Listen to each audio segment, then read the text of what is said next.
Jed, ano na ang napag-usapan sa pagdinig ng Senado ngayong araw?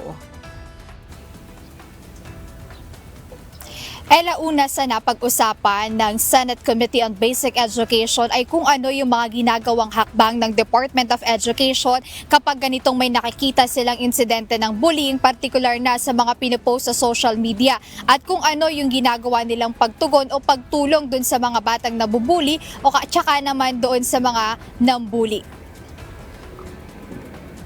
Tiniyak ng Department of Education ang mas mabilis na pagtugon sa mga kaso ng bullying sa mga paaralan. Ayon sa ahensya, kapag may mga insidente ng bullying silang nalalaman o nakikita sa social media, agad nagtatalaga ang Schools Division Office ng mga focal person mula sa Learner Rights Protection at Learner Wellness Division. Layo nitong magbigay ng psychological first aid sa mga mag-aaral at magsagawa ng masusing fact-finding investigation sa bawat insidente. Bukod dito, ibinahagi ng DepEd na mayroon silang itinalagang helpline kung saan maaaring makapag-report ang publiko. Sa bawat paaralan ay mayroon din anilang school-based reporting kung saan direktang maaaring makapagsumbong ang mga estudyante sa kanilang mga teacher, sino mang school personnel o sa principal, at nire-refer din ang mga insidente sa Child Protection Committee. Ngunit sa kabila ng mga hakbang na ito, lagana pa rin ang bullying sa ilang paaralan sa bansa. Ayon sa isang senador, bunsod din ito sa kakulangan ng guidance counselors na maaari sanang makatulong ng mga estudyante sa bawat paaralan. Ayon sa EDCOM 2, kulang na kulang din tayo sa guidance counselors. We have only 4,069, samantalang merong 27 million students sa elementary at high school based on DepEd's 2025 data.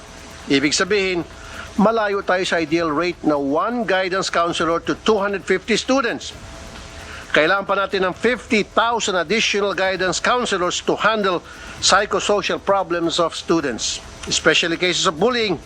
In other words, it is not surprising why many cases of bullying are left unresolved or unsolved or not even investigated. Ayon sa DepEd, tinatrabaho na nila ang ngayong pag-hires ng karagdagang guidance counselor sa mga paaralan. Bukod dito sa pagdinig ay binigyang din na mahalagang involve yung mga magulang sa nasabing usapin dahil maaaring yung mga nagiging ugali ng bata na dinadala nila sa paaralan ay maaaring galing sa kanilang mga tahanan. At nabanggit din ng ilang mga senador na mahalaga na magkaroon din ng police visibility sa mga paaralan na maaari ring pagsumbungan ng mga estudyante, at binigyang din ng chairperson ng Basic Education na si Senator Bam Aquino na matagal na itong issue ng bullying, kaya ngayon sana ay maayos na umaklaro yung coordination ng bawat ahensya para matugunan at mapababa yung insidente ng bullying sa iba't ibang paaralan sa bansa. Ayan muna update, balik sa inyo. Maraming salamat, Jed Neresina.